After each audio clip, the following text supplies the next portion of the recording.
ಆತ್ಮೀಯ ಬಂಧುಗಳೇ, ಸ್ವಾಮಿ ವಿವೇಕಾನಂದರು ಈಗ ಆ ಮಧ್ಯೆ ಪೆನಿನ್ಸುಲಾರ್ ಹಡಗದಿಂದ ಎಂಪ್ರೆಸ್ ಆಫ್ ಇಂಡಿಯಾ ಅನ್ನತಕ್ಕಂಥ ಹಡಗವನ್ನ ಹತ್ತಿಕೊಂಡು ಅಲ್ಲಿಂದ ಈಗ ಅದೊಂದು ಬ್ರಿಟಿಷ್ ಕೊಲಂಬಿಯಾಕ್ಕೆ ಬರುವಂತ ಬ್ರಿಟಿಷ್ ಹಡಗು.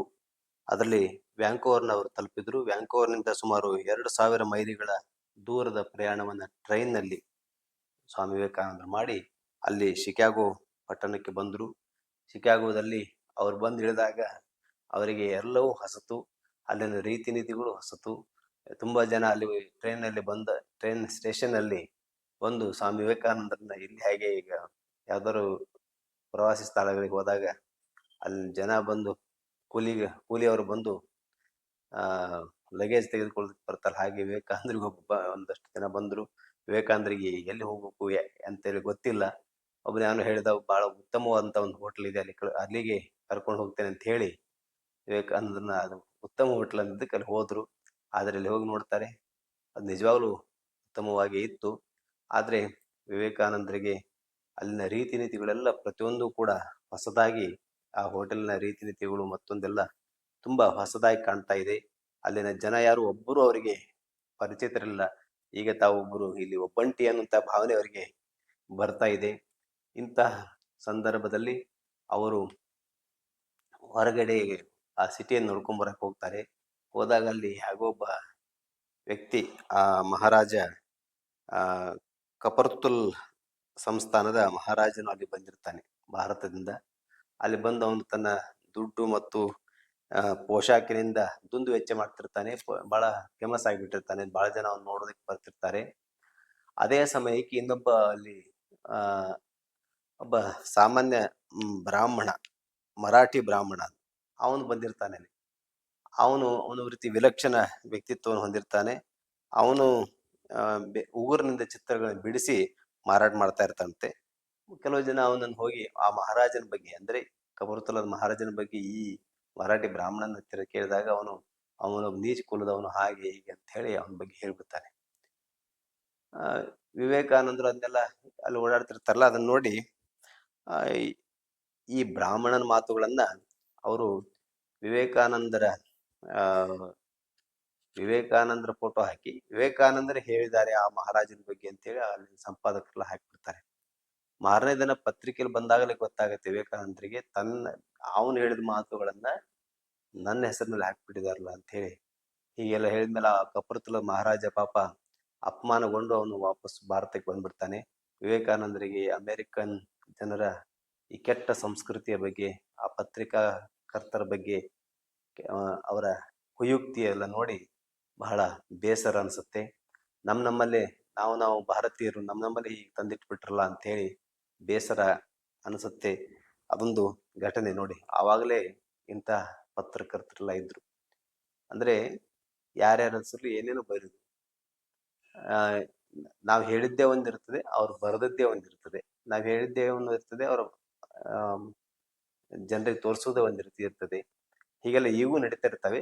ಹಾಗೆ ವಿವೇಕಾನಂದರಿಗೂ ಒಂದು ಅನುಭವ ಆಗಿದೆ, ಅದು ಅಮೆರಿಕದ ಶಿಕಾಗೋ ಪಟ್ಟಣದಲ್ಲಿ. ಹೀಗೆ ವಿವೇಕಾನಂದರಲ್ಲಿ ಕೆಲವು ದಿನಗಳನ್ನು ಕಳೀತಾರೆ.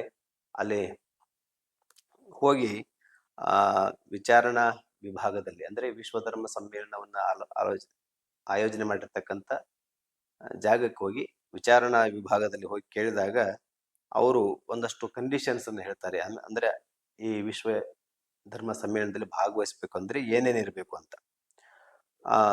ಸಮ್ಮೇಳನದಲ್ಲಿ ಭಾಷಣ ಮಾಡುವವರು ಯಾವ್ದಾದರೂ ಸಂಘ ಸಂಸ್ಥೆಯ ಪ್ರತಿನಿಧಿ ಆಗಿರ್ಬೇಕಾಗಿತ್ತು, ಇಲ್ಲವೇ ಸುಪ್ರಸಿದ್ಧ ವ್ಯಕ್ತಿಗಳಿಂದ ಪರಿಚಯ ಪತ್ರವನ್ನಾದರೂ ತೆಗೆದುಕೊಂಡು ಬರಬೇಕಾಗಿತ್ತು. ಮತ್ತು ಈ ಸಮ್ಮೇಳನ ನಡೆಯುವುದು ಸೆಪ್ಟೆಂಬರ್ನಲ್ಲಿ ಅಂತ. ಸ್ವಾಮಿ ವಿವೇಕಾನಂದರು ಹೋಗಿದ್ದಾರೆ ಜುಲೈನಲ್ಲಿ. ಈಗ ಆಗಸ್ಟ್ ಸೆಪ್ಟೆಂಬರ್ 2 ತಿಂಗಳು ಅವರು ಅಲ್ಲಿ ಹಾಗೆ ಕಳಿಬೇಕಾಗಿದೆ. ಹೀಗೆ ಮತ್ತು ಅತಿ ಮುಖ್ಯವಾಗಿ ಪ್ರತಿನಿಧಿಗಳನ್ನು ದಾಖಲು ಮಾಡಿಕೊಳ್ಳುವ ವಾಯಿದೆ ಮುಗಿದು ಹೋಗಿತ್ತು. ನೋಡಿ, 3 ಘಟನೆಗಳ ವಿವೇಕಾನಂದರಿಗೆ ಹೊಸದು ಮತ್ತು ಅವರನ್ನ ದಿಗ್ಭ್ರಾಂತಗೊಳಿಸಿರ್ತಕ್ಕಂಥವು. ಏನಂತಂದ್ರೆ, ಯಾವ್ದಾದ್ರು ಸಂಘ ಸಂಸ್ಥೆಯಿಂದ ಪರಿಚಯ ಪತ್ರ ತರಬೇಕಾಗಿತ್ತು, ಇಲ್ಲಾಂದ್ರೆ ಪ್ರಸಿದ್ಧ ವ್ಯಕ್ತಿಗಳಿಂದ ಪರಿಚಯ ಪತ್ರ, ಎರಡೂ ಇಲ್ಲ. ಜೊತೆಗೆ ಆ ನೋಂದಾವಣೆ ಮಾಡ್ಕೊಳ್ಬೇಕಂತ ರಿಜಿಸ್ಟ್ರೇಷನ್ ಡೇಟ್ ಕೂಡ ಮುಗಿದೋಗ್ಬಿಟ್ಟಿದೆ. ಇದನ್ನ ಕೇಳಿ ವಿವೇಕಾನಂದರಿಗೆ ಅನಿಸ್ತು, ಇದೆಲ್ಲ ಯಾಕೆ ಹೀಗಾಗ್ಬಿಡ್ತು? ಆ ಮದ್ರಾಸಿ ಹುಡುಗರಿಗಾದ್ರೂ ಗೊತ್ತಾಗಬಾರ್ದಾಗಿತ್ತ? ಅವರಾದ್ರೂ ಕೇಳಿ ತಿಳ್ಕೊಬೇಕಾಗಿತ್ತ ಅಂತೇಳಿ ಅವ್ನು ಕಳಿಸಿಕೊಟ್ಟಂತ ಮದ್ರಾಸಿ ಯುವಕರ ಬಗ್ಗೆ ಒಂದು ಅಸಮಾಧಾನ ಬರುತ್ತೆ. ಆದ್ರೆ ಈ ಮದ್ರಾಸಿ ಯುವಕರಿಗೆ ಏನು ಗೊತ್ತಿತ್ತಂದ್ರೆ ವಿವೇಕಾನಂದ ಇಷ್ಟೆಲ್ಲ ಅದ್ಭುತ ಬುದ್ಧಿವಂತರು ಮತ್ತು ಅವ್ರಲ್ಲಿ ಅದ್ಭುತವಾದ ಶಕ್ತಿ ಇದೆ ಅನ್ನೋದಿಂತ ಅದು ಹೋಗಿ ಅವ್ರು ಮಾತಾಡ್ಬಿಟ್ರು. ಹೋದ ತಕ್ಷಣ ಅವ್ರಿಗೆ ಅವಕಾಶ ಕೊಡ್ತಾರೆ, ಮಾತಾಡ್ತಾರೆ ಅಂತ ಇಷ್ಟೇ ಗೊತ್ತಿತ್ತು ಅವ್ರಿಗೆ. ಈ ಉಳಿದಿನ ರೀತಿ ರಿವಾಜುಗಳು ಅವರಿಗೂ ಕೂಡ ಹೊಸದು.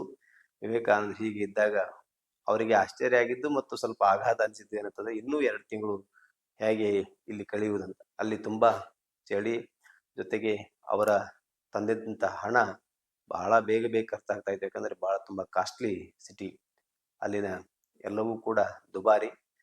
ಹಾಗಾಗಿ ವಿವೇಕಾನಂದರು ಓಡಾಡ್ತಿರುವಂತ ಸಂದರ್ಭದಲ್ಲಿ ಯಾರೋ ಅವ್ರಿಗೆ ಹೇಳ್ತಾರೆ, ಸಮೀಪದಲ್ಲಿ ಒಂದು ಬಾಸ್ಟನ್ ನಗರ ಇದೆ, ಅಲ್ಲಿಗೆ ಹೋದ್ರೆ ನೀವು ಸ್ವಲ್ಪ ನಿಮಗೆ ಎಲ್ಲ ಖರ್ಚು ಕಡಿಮೆ ಆಗುತ್ತೆ, ಅಲ್ಲಿಗೆ ಹೋಗೋದು ಒಳ್ಳೆಯದು ಅಂತ ಹೇಳಿದರು. ಇದೇ ನೋಡಿ ಭಗವಂತನ ಲೀಲೆ ಅನ್ನೋದು. ವಿವೇಕಾನಂದರಿಗೆ ಬಾಸ್ಟನ್ ನಗರಕ್ಕೆ ಹೋಗುವಂತ ಸಂದರ್ಭದಲ್ಲಿ ಆ ಟ್ರೈನಲ್ಲಿ ಒಬ್ಬಳು ಮಹಿಳೆ ಪರಿಚಯಕ್ಕೆ ಬರ್ತಾರೆ. ಆ ಬೋಗಿಯಲ್ಲಿ ಪ್ರಯಾಣ ಮಾಡ್ತಂತ ಮಿಸ್ ಕ್ಯಾಥರಿನ್ ಸ್ಯಾನ್ ಬಾರ್ನ್ ಅಂತ ಅವಳ ಹೆಸರು. ಅವಳು ಸ್ವಾಮೀಜಿಯವರ ತೇಜಸ್ಸು, ಅವರ ನಿರ್ಲಿಪ್ತ ಗಂಭೀರ ಮುಖಭಾವಗಳನ್ನು ಕಂಡು ಆಕರ್ಷಿತಳಾದ ಮಹಿಳೆ ತಾನಾಗಿಯೇ ಅವರ ಬಳಿಗೆ ಬಂದು ಮಾತಿಗೆ ತೊಡಗಿದಳು. ಅವರೊಬ್ಬ ಹಿಂದೂ ಸನ್ಯಾಸಿ ಎಂದು ವೇದಾಂತ ಸತ್ಯಗಳನ್ನ ಪ್ರಸಾರ ಮಾಡಲು ಅಮೆರಿಕೆಗೆ ಬಂದಿದ್ದಾರೆ ಎಂದು ತಿಳಿದಾಗ ಆಕೆಯ ಕುತೂಹಲ ಮತ್ತಷ್ಟು ಹೆಚ್ಚಾಯಿತು.